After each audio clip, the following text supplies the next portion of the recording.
Pessoal, hoje eu queria conversar aqui com você sobre a linguagem do corpo e que, na verdade, para alguns, o que eu vou colocar aqui pode parecer ou pode soar muito estranho, ou talvez até uma certa viagem, né, do que eu vou falar, mas cada vez mais existem pessoas, cientistas, estudiosos, médicos, partindo desse princípio, né, de que a gente não é simplesmente criada a partir de uma fecundação que existiu entre o óvulo e o espermatozoide, fez-se um embrião, fez-se uma criança, um jovem adulto e morremos, né.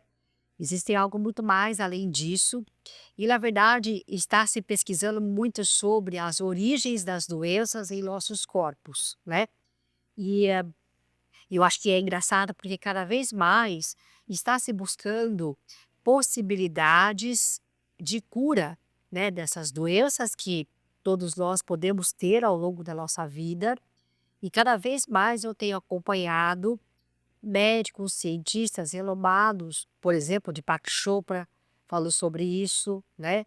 Dr. Fábio Gabas também falou sobre isso, sobre uma medicina que ela está muito voltada a, obviamente, essa medicina tradicional que nós temos hoje, que nós conhecemos hoje, adicionada à questão da espiritualidade.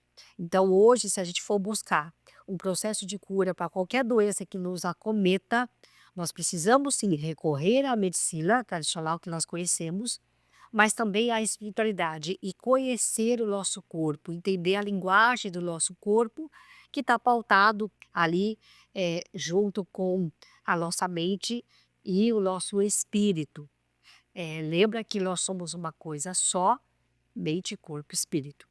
Então, eu fiz algumas anotações para trazer aqui nesse texto com vocês, para discorrer justamente sobre essas informações, né? De que a gente vai perceber que tudo que está sendo direcionado à pesquisa, nessa ordem que eu estou colocando para você, é de que não é só o tempo que é responsável pelas nossas doenças. Então, uma pessoa idosa, ela vai ter mais doenças do que outras e assim por diante. Não é bem assim que as coisas acontecem, né? A gente vê também pessoas muito jovens tendo doenças que antes eram relacionadas a pessoas de maior idade e assim por diante. Então, eu acho que é interessante a gente entender de que o mundo em que a gente vive é o espelho, então a gente vê no espelho aquilo que a gente acredita, né? E aí, eu queria colocar para você de que a gente pode ser o que a gente quiser e se a gente acreditar que a gente vai ser curado de doenças que nós podemos acometer, nós seremos curados, né?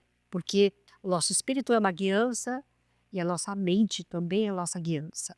Então, o nosso inconsciente, nossa alma, né? Ela se relaciona diretamente com todos os órgãos do nosso corpo.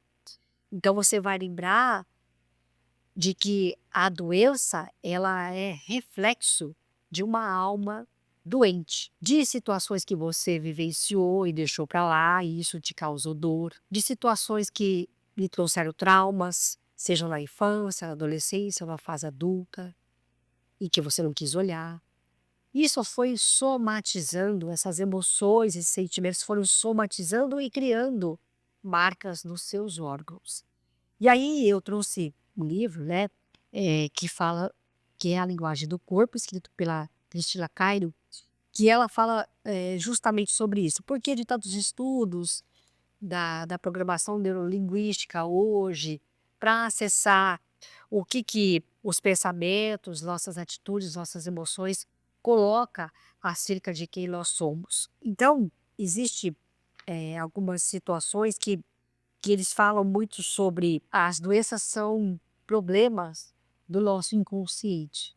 É o que eu acabei de falar agora, né? As doenças são reflexos da nossa alma. Então eu queria colocar aqui de que ele faz uma divisão do nosso corpo, né? Dizendo de que sempre coisas que acontecem do nosso lado direito do corpo, que na mulher vai significar conflitos com outras mulheres, que aí pode ser mãe, pode ser sogra, pode ser alguém que exerceu chefia sobre você, uma autocobrança excessiva, né? Uma inflexibilidade com você mesma e uma culpa consciente ou inconsciente sobre qualquer situação. No homem, né, o lado direito, qualquer situação que acometa em termos de doença do lado direito, vai ser conflitos com mulheres também, situações problemáticas que foram arquivadas pela pessoa e não foram resolvidas. Aí pode ser esses conflitos aí com mãe, sogra, esposa, filha ou qualquer mulher que tenha poder, né, para exercer sobre as suas emoções. Quando a gente fala do lado esquerdo do corpo, né, e aí a gente está falando, por exemplo, da mulher, essas doenças são originadas por conflitos com homens ou situações que foram arquivadas e não resolvidas com seres do sexo masculino. Aí pode ser pai, sogro, marido, filho, pessoa que exerceu liderança sobre você. E também pode ser mágoa, ressentimento, ódio, ciúme, sentimento de vingança e assim por diante. No homem, também do lado direito, pode ser conflito com o homem, né? Então, com seu pai, com seu sogro, com seu filho, assim por diante. Uma autocobrança, uma inflexibilidade e uma culpa inconsciente. Então, você vai ver que para que você fique livre dessas sensações que eu estou falando, desse adoecimento da sua alma, é preciso que a todo momento a gente faça reflexões do que está acontecendo conosco. Então, a partir de nossos sentimentos e sensações, a partir de coisas que aconteceram, situações que nós vivenciamos, e não deixar para lá e deixar para baixo do tapete, né? Então, não, se alguma coisa te magoou, por que estou magoada? Por que que eu estou sentindo dessa forma? O que que aquela pessoa me trouxe que me fez sentir dessa forma? Então, você começar a fazer ponderações acerca disso. Mas, Nando, o que que é isso? Autoconhecimento. Você saber como é que você se comporta, como é que você reflete, como é que você atua em relação às suas emoções, em relação ao outro. O que você faz com que algo que o outro te traz, né? É sobre isso. E aí, dá pelas tantas desse livro, ela fala sobre a questão de partes do corpo que eu queria colocar aqui para você. Então, por exemplo, a cabeça, né? A cabeça sempre está relacionada com a razão. Então, quando a gente não permite, né, que as emoções nos guiem, não é? E a gente tem muita pressa para resolver alguma coisa, pode ter origem, né, a questões da nossa cabeça. O que eu estou querendo dizer? Acidente vascular cerebral. Tudo está relacionado a emoções que você não foi permitido, você tem tudo pressa para resolver alguma coisa, então pode, na verdade, te acometer acidente vascular cerebral, tumores no cérebro, né? Que na verdade os tumores no cérebro estão relacionados a conflitos muito profundos e constantes com familiares, tá? E aí ele diz que quando esses tumores estão em crianças, na cabeça de crianças, na verdade aqui é puramente racional, tá? Depois a gente está falando aqui sobre a questão de como é que eu me comporto em relação às minhas emoções, saber quem são as pessoas e também em termos de situações, doenças de cabeça, né? E afastar daquilo que não me faz bem. Essa é uma chave para você não adoecer. Dani, eu tenho constantes enxaquecas e dores de cabeça. Como que eu relaciono isso? Bom, segundo o livro, ele diz que os indivíduos que sofrem de enxaqueca têm um orgulho muito forte e não permite que pessoas autoritárias mandem sua vida ou controlem seus passos. Eles são muito resistentes a tudo e a todos, né? E eles acreditam que todo mundo está querendo invadir o seu espaço vital, tá? E aí, são pessoas que elas não conseguem relaxar com os prazeres, não é? Porque eles acham que se eles relaxarem, eles podem ser invadidos de alguma forma. Então, pessoas que normalmente têm dor de cabeça e enxaqueca são pessoas altamente controladoras, tá? E aí você pode falar assim: nossa, Dani, mas é por aí? Sim, é por aí. Ah, e quem sofre muito de epilepsia e convulsões direto, né? São reflexos de uma confusão mental muito grande, tá? A mente está muito confusa em termos de você não conseguir encarar a vida e você acha que o tempo todo você é rejeitado. Os olhos.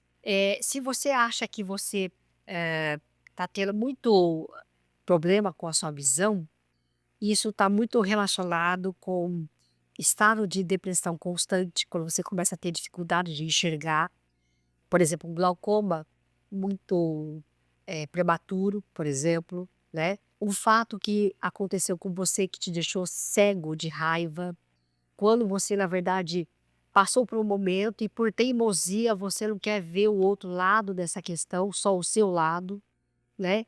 E quando você, na verdade, não quer mais acessar a situação ou a pessoa que lhe causou, de repente, algum dano, né? Mas não é no sentido de você fazer um novo sentido para isso, você simplesmente não quer enxergar mais essa pessoa, tá? Então, por exemplo, isso pode nos causar problema de visão. Outra questão interessante também que ele vai falando aqui, né, é sobre a questão dos ouvidos, quando você tem uma otite de repetição, o que que isso quer dizer, né? Então, na verdade, aqui é quando você tem aborrecimentos frequentes, né, com pessoas com que você convive, isso está muito ligado a otites profunda. Então, na verdade, você fica muito aborrecido e na verdade você não quer mais ouvir sobre isso, porque aquilo te aborrece, tá? O nariz, quando você tem muito problema com o nariz, as pessoas que têm problema com o nariz geralmente são egocêntricas e presunçosas, né? Na verdade, aqui elas têm dificuldade de viver no coletivo. E também aqui, quando eu quero sempre correr atrás de méritos, né? E eu não tô nem aí porque as pessoas dizem. Então, quando você tem uma rinite muito grande, muito severa, né? E aí, essas situações que lhe acontecem, o cérebro dá o comando para que já obstruir já essa nariz, porque você não quer se relacionar com essas pessoas, tá?